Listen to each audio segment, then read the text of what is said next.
Hello, नमस्कार. तुमचं पुन्हा एकदा आपल्या एका नवीन मिनी ब्लॉगमध्ये स्वागत करते.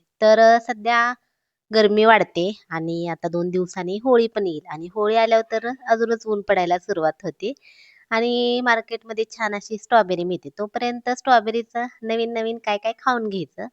तसं मी बनवत असते अधून स्ट्रॉबेरी मिल्कशेक आणि आता आवर्जून गरम होत होतं दुपारच्या वेळेस. त्यामुळं स्ट्रॉबेरी आणल्या होत्या आणि आता दुपारचं स्ट्रॉबेरी मिल्कशेक बनवते मी.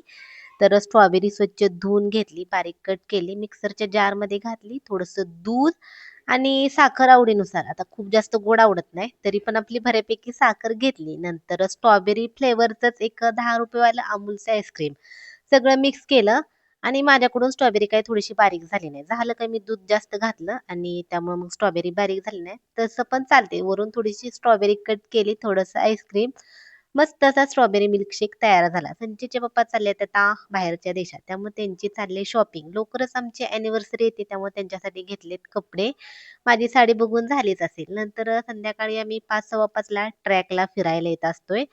नंतर मग ट्रॅकवर छान असं फिरून झालं, की मग इथं छान असं पाणी वगैरे आहे आणि मग छान वाटतं सनसेट वगैरे व्हायला लागला, की रोज संध्याकाळी येतोय. आता संचितचे पप्पा गेले, की आमचं बंदच होणार आहे. कारण संचित काय येणार नाही आणि मला एकटीला काही जावं वाटणार नाही. कारण गर्दी भरपूर असते आणि एकटीला फिरायचं म्हणलं, की उगाचच वेड्यासारखं वाटतं. बघू शकता छान असं पाणी आहे आणि वॉक करायला संध्याकाळच्या वेळेस भरपूर असं येतात आणि मग फिरायला आलं, की मग छान वाटतं. अधून-मधून येत असतो आम्ही फिरायला आणि मग इथं फुलाचं झाड आहे. संचित फूल मागत होता मला पाहिजे म्हणून.